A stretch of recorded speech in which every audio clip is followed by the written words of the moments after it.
my team and I are trying to help the businesses in keeping together the need for change, the opportunity for change, and the business as usual. Hi, I'm Tracy Lovejoy. And I'm Shannon Lucas.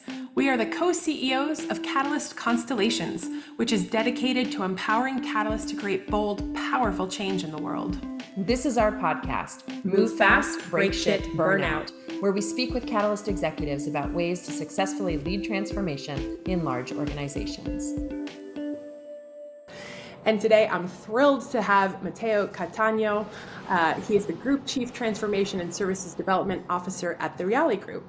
After 10 years spent in strategic consultancy for financial institutions in KPMG and Bain, in 2005, he entered the Reale Group as responsible for recruitment and human resources management and the quote-unquote organization department. Within the group, he had then covered roles such as sales director and moved on to general manager for the service company of the group. Today, in his role as Chief Transformation Officer and Services Development Officer, overseeing transformation, corporate venturing, partnerships, digital transformation, data science, new services, all things Catalyst love for the group. I'm thrilled to have you here with us today, Matteo. Hello, Shannon. Thank you very much for having me, and hello to all the Catalyst listener. So glad to be here. Thanks for inviting me. Awesome. Well, let's jump in. We'd love to hear about your catalytic journey, maybe with a few career highlights that you're proud of that help us see that catalytic thread through your journey. Well, the journey has been a roller coaster, I would say, but as you see from my fancy title, a lot of things on the table.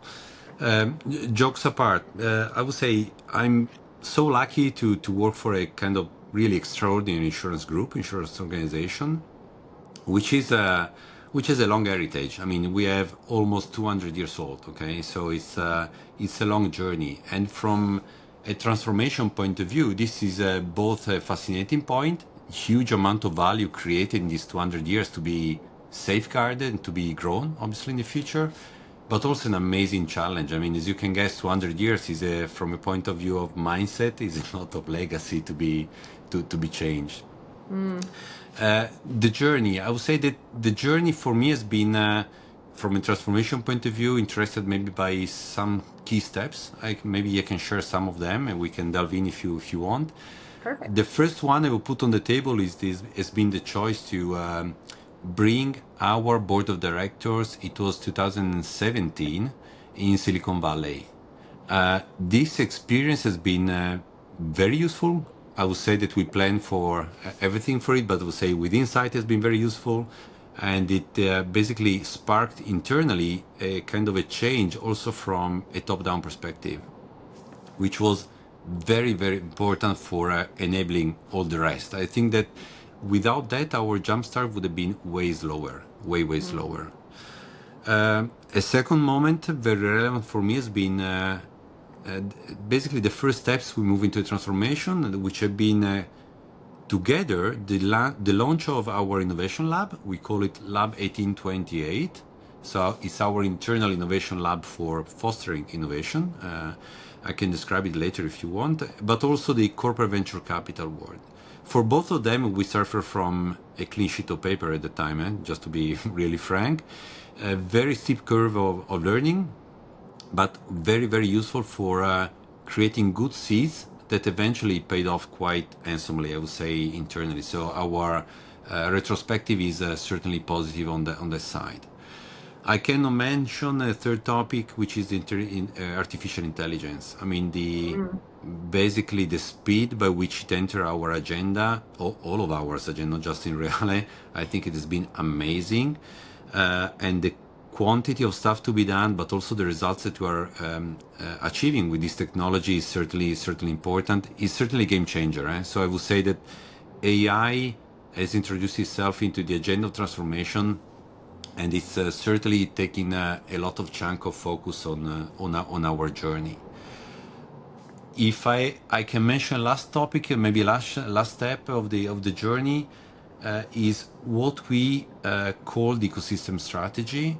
Why I mention it as the last one? Because it seems also to be like the sum up of everything else we've been doing so far. So once we stabilize our tools and methodology and operating model for doing transformation innovation, the reasoning, the strategic reasoning, and also the acting on the ecosystems came kind of natural.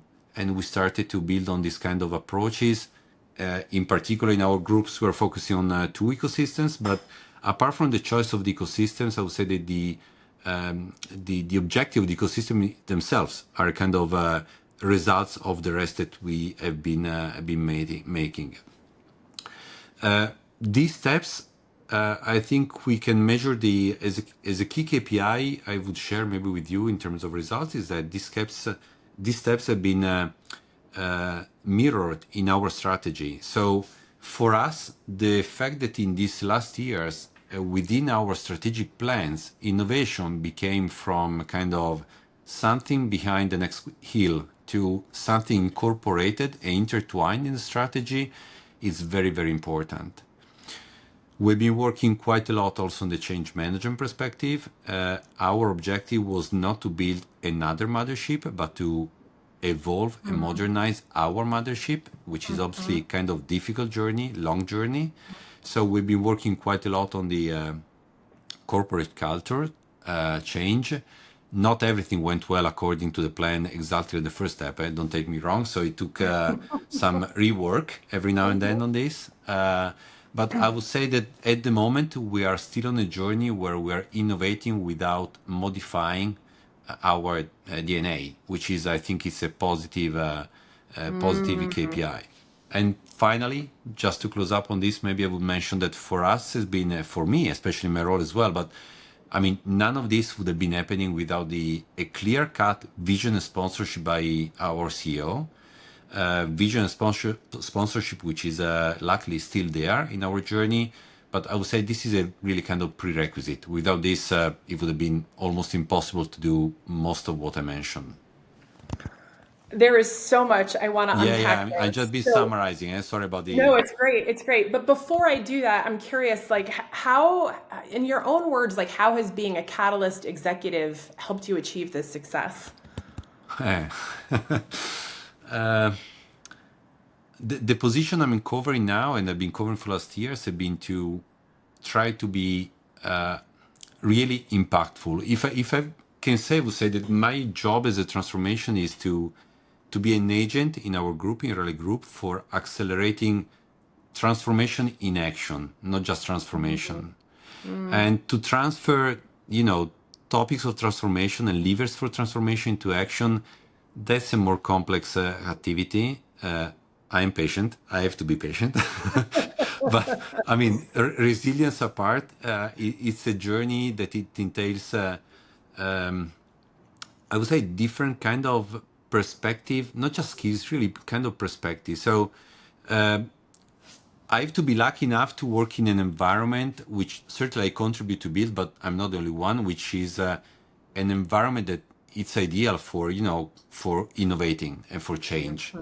And this cannot be easy at times, because you can go through maybe the year which are more difficult than the previous ones, maybe. There are, in our sector, phenomenal regulatory impacts. So we call it regulatory tsunami you have to take into account. So it's not always easy to do this.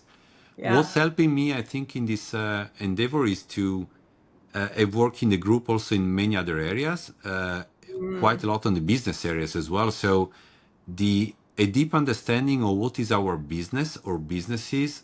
So what is the context, the market dynamics, once again, the regulation, customer needs.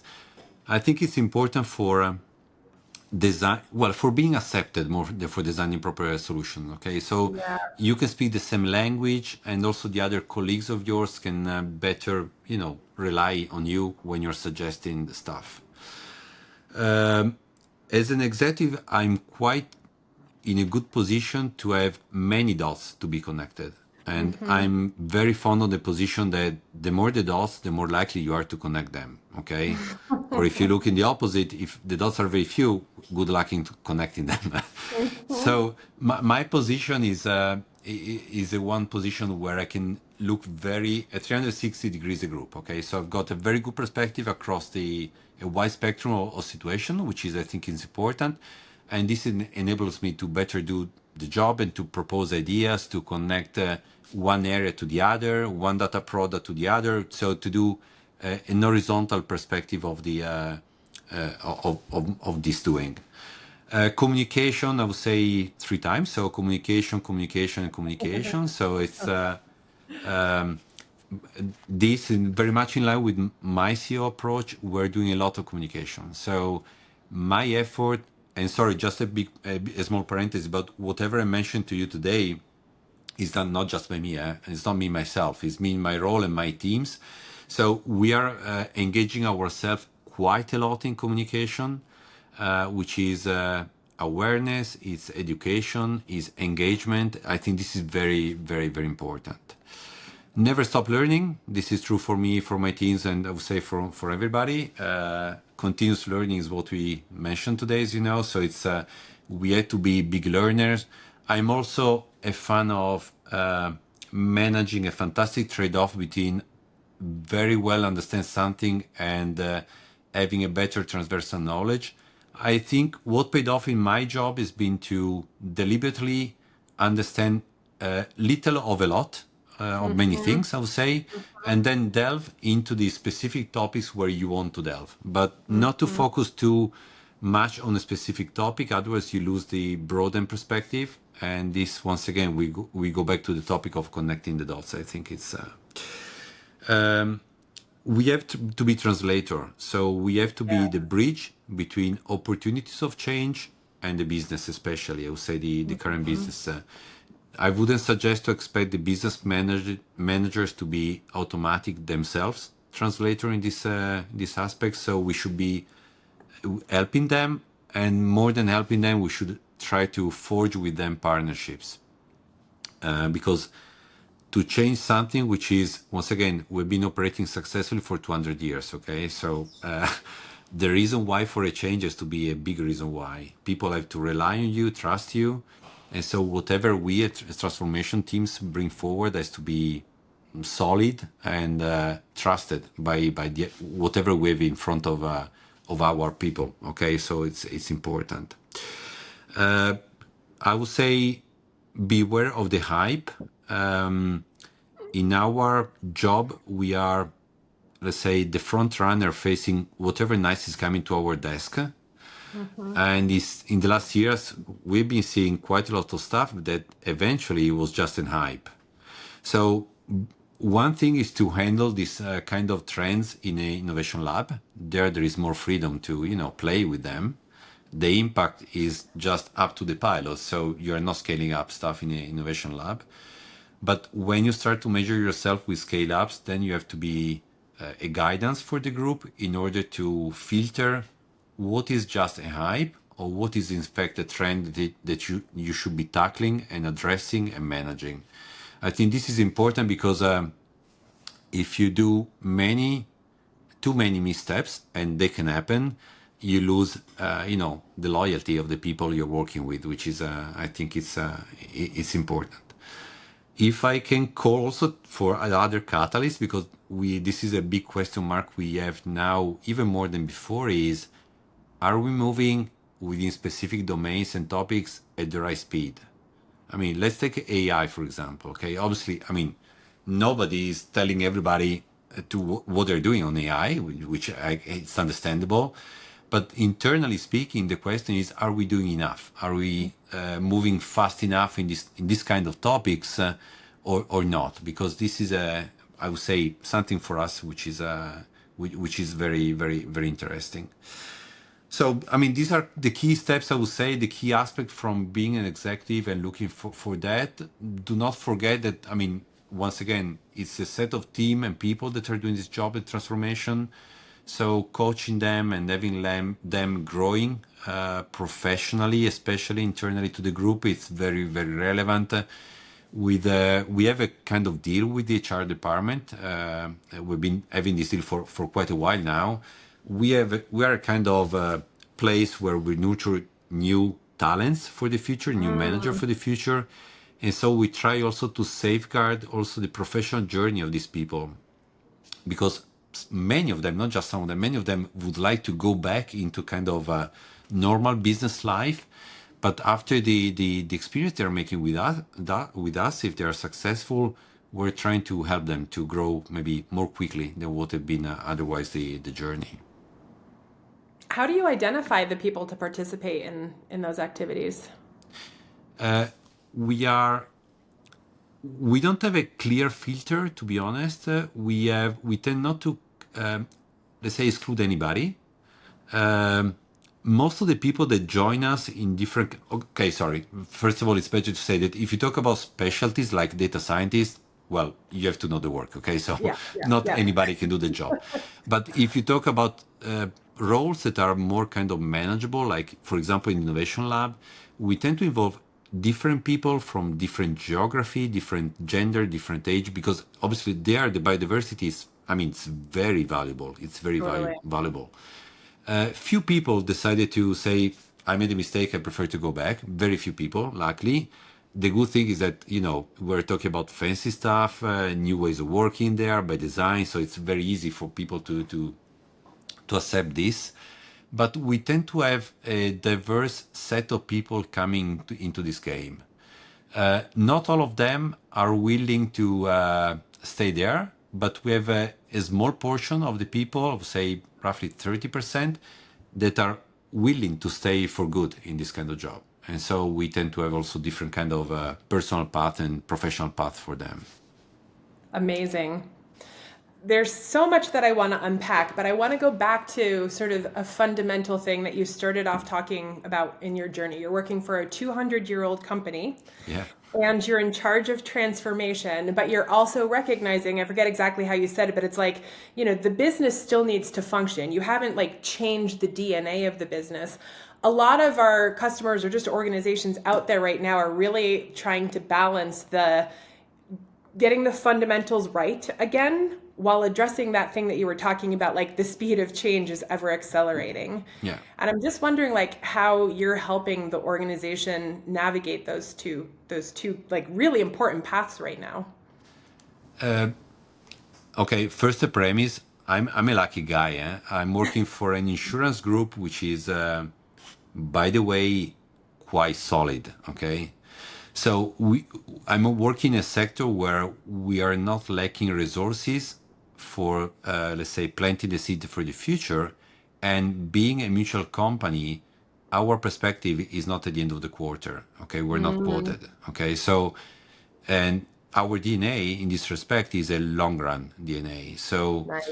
I think this is a key element. Okay, because whatever we do in the transformation is asked for and read by also the board of director and the CEO in this long-term perspective. And so this is make way easier the challenge you're asking for. Okay.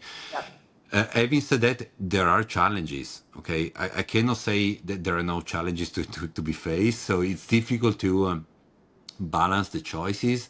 And don't take me wrong, if there is a priority 1.0, this is a priority 1.0. Okay, so what we've been doing the last years has been to adapting as quickly as possible, at least once a year, but it could happen, especially during COVID, more than once a year, our, say, target and agenda for innovation according to what was needed at that point in time in the group.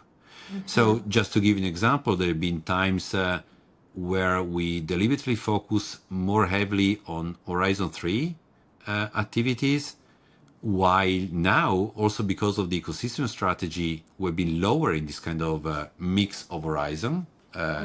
No way any horizon go to zero, but the mix is changing. And this is helping identify solution and speaking a language which is more kind of business oriented. Okay. Yeah.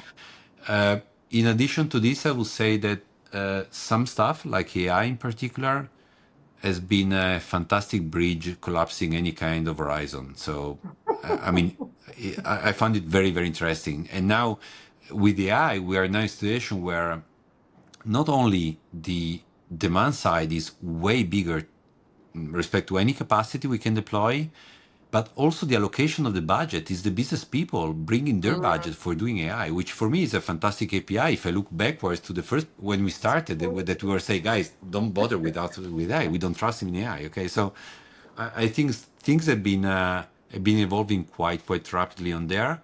This is how I'm trying to help. Well, my team and I are trying to help the businesses in keeping together the need for change, the opportunity for change, and the business as usual. Maybe another perspective on this I can share is that when we 2 years ago, I would say in a structured way, decided to introduce a big strategic shift in the group, introducing the ecosystems, i.e. diversification, okay? So we believe in the need in certain domain. We've been focusing a lot so far on health and what we call living and property, including energy transition. Basically, with this new set of strategy direction, the group kind of safeguarded a part of managerial attention, people, and resources in order to do something new.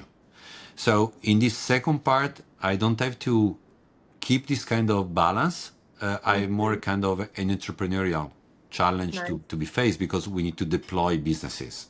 Okay. I don't know if this is answering your curiosity, but It is totally. And so there's a follow-up question because you brought up AI again, and I was really fascinated about what you said because you were like, AI is really big. We're super focused on it. And then your next comment was, we have to help as Catalyst executives. We have to help the organizations avoid the hype curves or have awareness about the hype curves. And I'm just wondering if you have advice. I mean, it's so like blockchain, and now it's AI. How do you help the organizations navigate those things, especially with where they're focusing their attention? I could say that I've been very good not creating hype on blockchain. Well done. Well No, done. jokes apart. No, we've been working on this, but to be honest, we made also some mistakes. So what I'm describing is where we are today, but I would say that it happens. For example, on blockchain, for a short while, but it happens. Okay, for a short while, we've been focusing too much on blockchain versus what have been eventually the relevance of the blockchain for the transformation in our insurance sector. Okay, these kind of missteps helped us in, let's say, improving our capability of reading the trends. But what's working the most, I would say, is that for every trend, we decide in any point in time to use it also on a scale-up mode, like AI, or only or into innovation and exploration mode. So, for example, AI for us is living on both sides. Okay, there is a mainstream implementation mode, but there is also a kind of exploration mode. If we talk about climate change, for example, it's both sides. Okay, climate change, as you can guess, for insurance is not exactly kind of secondary topic at the moment, so it's working on both sides. There might be topics in any point in time, like quantum computing, which is just as a clear example. Okay, is by far not a kind of implementation mode, but we're keeping an eye on this just to look for this technology, whether they're coming, when they're coming, what kind of use cases from insurance point of view it would make sense to be working on there. So we try to have this kind of two buckets and to keep the trends in these two buckets according to our strategy and also our not always perfect reading of what is the right future to be followed, but being nimble and flexible and versatile so that if we encounter a trend and say, no, let's stop it because it's not worthwhile to bring it forward anymore with such a relevance, such an accent, let's stop it and let's bring it maybe aside. So this is the way we're trying to... Is there specific feedback that you get to sort of to inform where that pivot point is, or is it really just dependent on the thread that you're following?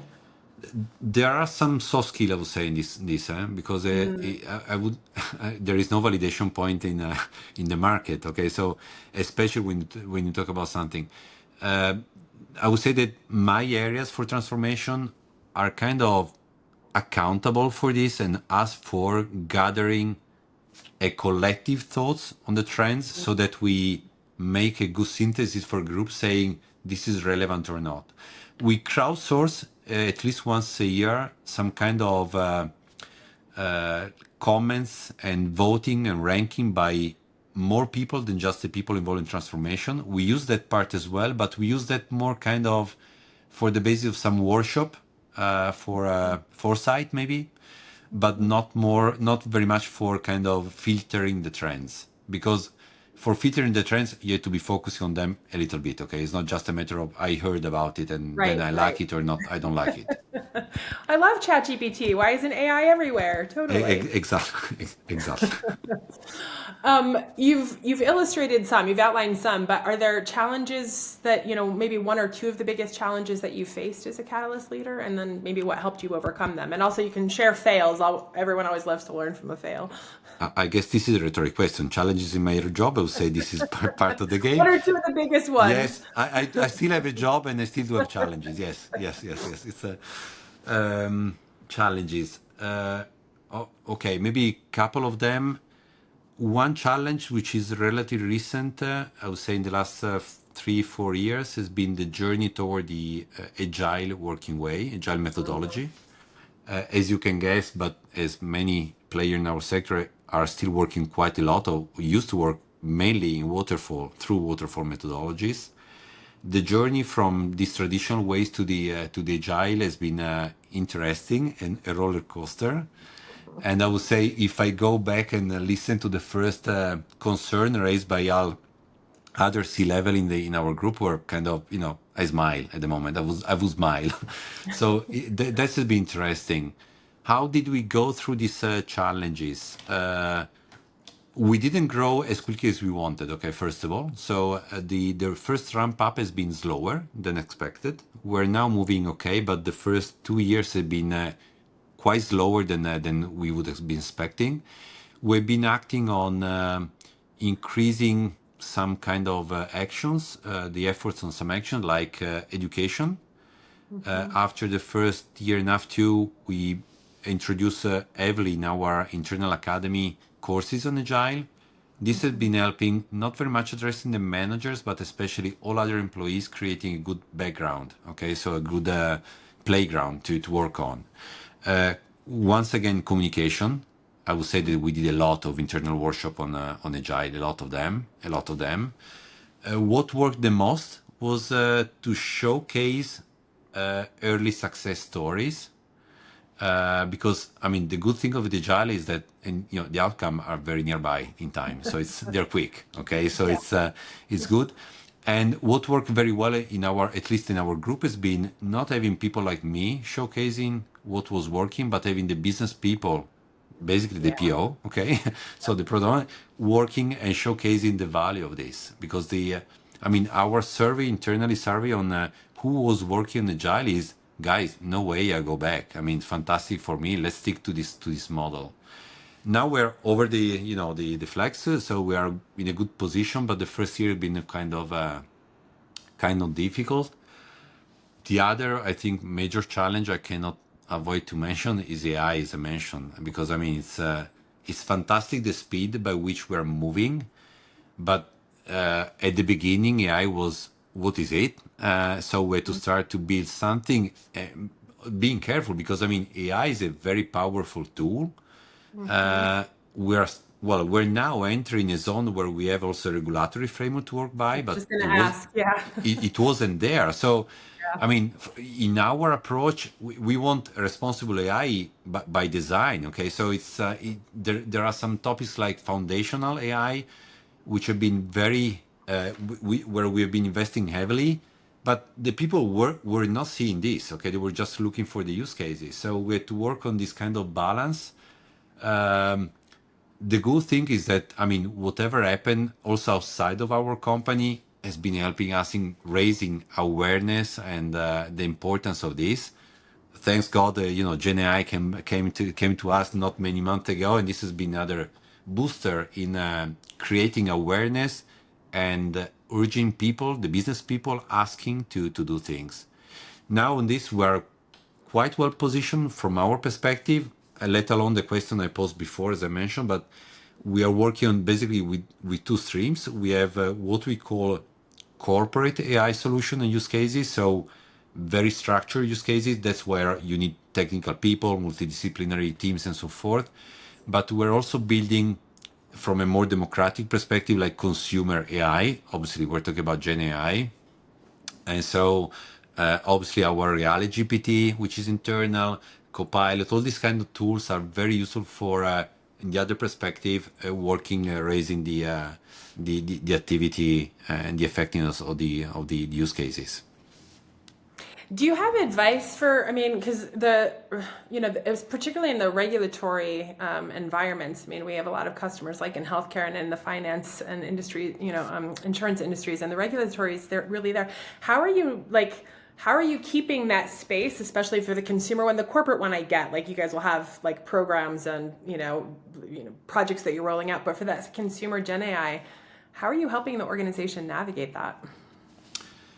Okay, I would say first of all, the tools are getting better and better. Okay, so from a kind of output point of view, as we know, they are improving quite quickly. And Yeah. I mean, if I put myself and my company in position of a customer, I mean, it's a fantastic race that we are benefiting. Okay, so I'm not into the dystopic future. Okay, I'm not into this kind of a game. So technology is there, and I think is there for good and even better day by day.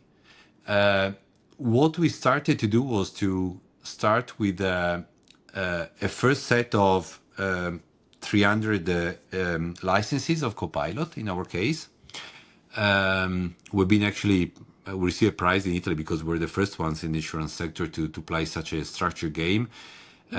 Why we play this? Because we wanted obviously to safeguard the way you handle data. Okay, because I mean there is no way we're against any kind of privacy approach. So we built this tool into our cloud. So all these 300 people at the beginning could do basically whatever they wanted in a safe way. Okay, so if they Cool. plug in customer data, no problem. Okay, it's like if they send it in email. Okay, it's not, they cannot get out of this cloud. We monitor because we gave these 300 licenses to different profiles selected by centrally according to the processes typically involved in those roles. Okay, and we started to see the KPI of this. Not all the 300 use them.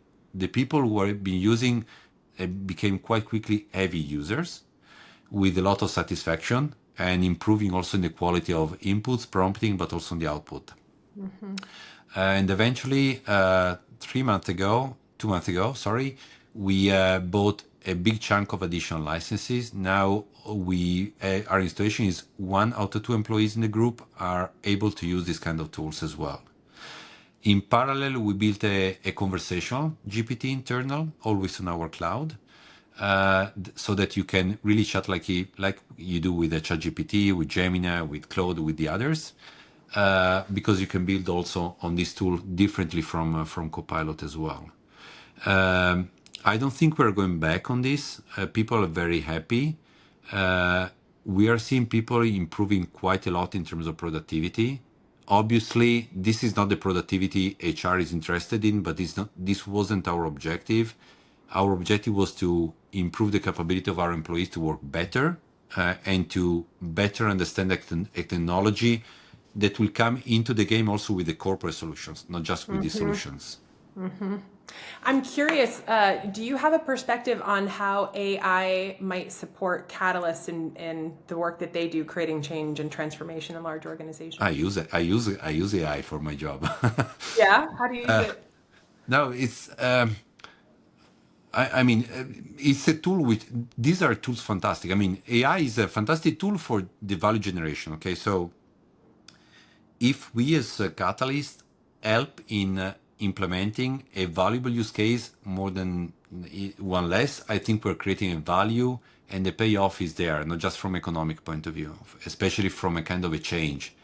I mean, just to let you know, 1.5 years ago, we have been asked by the C-level managing a part of the insurance business to delegate the activity of AI with data scientists within an agile train within the claims area, which I think is it's important now to say, because it's a good example of a perfect match, because when you go in a distributed spread way for managing AI, I think it's a different value versus doing this centrally. Okay. Yeah. On the other side, I keep using this kind of tool, the GenAI tools, exploring them, obviously cautious about the data, as I mentioned before, but they're very powerful and they can help you in many, many different things for your productivity. So it's a kind of rabbit hole, eh? So and I'm in there. I'm with you. I I'm with honestly you. admit it. It's a rabbit hole, and I jumped in there, but it's fantastic. And so I think it's important to use them because they're getting more and more relevant in the answer they can give you. You're getting more and more able to make good questions as well. Yeah. And so, I mean, who knows where will bring us the future on this kind of topic? And there are some concerns, as you know, on this. But if we look to the positive sides, I would suggest everybody, in case, just to make an additional question to them because it can open up a different window, different perspective, different reasoning. Love it. Yeah, I'm a rabid fan too. All right. I want to go back to something that you said earlier, and this might get you thinking outside of the box because most catalysts, the majority of catalysts don't stay in one company for a super long time. And they might not also have the amazing sort of petri dish that you have with strong board and CEO sponsorship and the financial stability and stuff. So it's sort of a two-part question. What would be your advice? Because I think what you said earlier about I was in different roles across the business. I could speak the language. I understood the depth of the business. So when you got to lead transformation, you had the credibility and expertise that probably removed some friction. So someone who's entering, brought in as the superstar change agent or catalyst, which often happens, do you have advice for them how to accelerate getting to that point? I would say probably the answer will depend very much on the specific context. Okay, so what I'm saying has to be after that contextualized to the specific context. I would say that maybe some suggestions. Get to know the key people, the key stakeholder, but to know them quite well and let them know you as well. Because if you create a chemistry amongst colleagues, especially peers, this will help quite a lot. And do not. I'm saying this because I think it's wrong to underestimate the fact that a catalyst, especially at the beginning of a journey, speak another language. Yeah. And so do not start from the assumption that what you're saying is fully, completely, and coherently understood on the other side of the the telephone. So I think this is one suggestion. Another suggestion is don't be a tanker. So I mean, unless your mandate is go there and do a tank, be a tanker. I think go there and be progressive with the speed which is compatible with the organization. How do you know? That's really important. I totally agree. But how do you know? What are the signs? You're moving Well, too fast. I would say, Probably. first of all, I would say, depending on the sector, you can have a ballpark of the speed. Okay. I'm working in a sector which, by design, actually, being slow industrially speaking, is a value in insurance. Okay. So, in insurance, you are not going to be in a speed 300 kilometers per hour. Okay. So, if you go in another sector, this can give you a ballpark. I think this is in your role. If you are a new entry as a catalyst, you should have been doing, or in case you have to do this question quite clearly to your CEO, okay? Because she or he has to tell you what is the speed you have to run with. This, for me, it's very important. I became a catalyst after years of working in the group, so I knew the context. I wasn't in the need of posing this question, but I think this is very relevant. The other thing is putting together a strategic and tactical approach. So do kind of in a bimodal mode by which you also deliver stuff, not just design them. Yeah. Obviously small stuff at the beginning. No need for major changes at the beginning. I wouldn't stress out the topic of kind of put around yourself talented people, because the job of a catalyst is by itself kind of a sexy job, so it attracts normally quite a lot of interest by the colleagues. If you are an open-minded person and you create a good environment, I don't think that you will lack candidates of colleagues willing to come to work with you. I mean, this has been so far my experience. Yeah. Yeah, sometimes the challenge is from the Catalyst perspective, making sure that it's people who are raising their hand and are actually going to do things, because it can be, like everyone's like, oh, I'm going to get on that sexy train, and then you ask them to deliver and they don't always deliver, which is challenging. I could talk with you for hours, Matteo, but I'm going to move us to our final fun question, which is, who is your favorite inspirational catalyst, past or present, and why? Can I use to answer one quick? Of course you can. Okay. Yes. No, I would say that this is a true, honest answer. I think that my real point of reference is my CEO. Very good bond with him, but especially the matching of his vision for my job as a Catalan transformation manager here has been really fantastic. So this is the first point I want to stress. If I have to identify other reference point for my job as a catalyst, I would mention we're part of a consortium. It's called EURAPCO. It's a European consortium made by mutual insurance companies. We're 8. And within this alliance, where we have a good intimacy, as I was mentioning before, the topic of intimacy, there are 2 or 3 managers with which we are friends by now, actually, but that are doing my same job. And they are, to me, a very relevant reference because I can confront on the same wavelengths, with the same problems, with the same challenges, with the same pains, but also same successes, the stories. And this has been for me very, very useful so far, very relevant. They became also friends, as I mentioned, so it's even more than just a work balance, work life. But for me, working with peers and being able to share my problems, my concern, seeking suggestions, understanding pitfalls maybe already encountered by the others on some stuff, has been of fantastic value for my journey so far. So I would mention these 2 as kind of reference figures to my journey. I love that. Yeah, we created the Catalyst Leadership Trust just for that reason. It's like the community that I wished I had when I was in the corporate world, because you need that safe place where people understand you, or if you express your vision, they're not like, whoa, that's too big. They might, help you navigate it. It's super, super valuable. All right, I actually have 2 follow-up questions. One, you've described like one of the best environments, a place where Catalyst can thrive, great CEO, the culture, the vision, all of the things. Do you have advice for Catalyst? Well, to the listeners, I want to say those places do exist. I think Catalyst like can get burnt out on companies that don't support Catalyst or quite the opposite. Do you have advice for how to find those? Like if someone's on their journey right now looking for a place to thrive, what do they look for? How do they find it? Yes, I agree. I believe they exist. Okay, I think they exist. I think that how to look for them, that's a difficult question. I would say if you get to do for the first time a CEO of another company, try to read also the soft connection with this person. Okay, because transformation is not such a kind of deterministic and linear activity, and so the soft side probably is good. Maybe trying to read also between the lines of what is officially available in terms of value statement. What are the values driving a company? Can give you some hints, for example, for the good or for the bad. But because if you are a transformation manager, you're also looking for something to transform. If it's already transformed, there is less need for you. That's right. But this maybe could help in looking for that.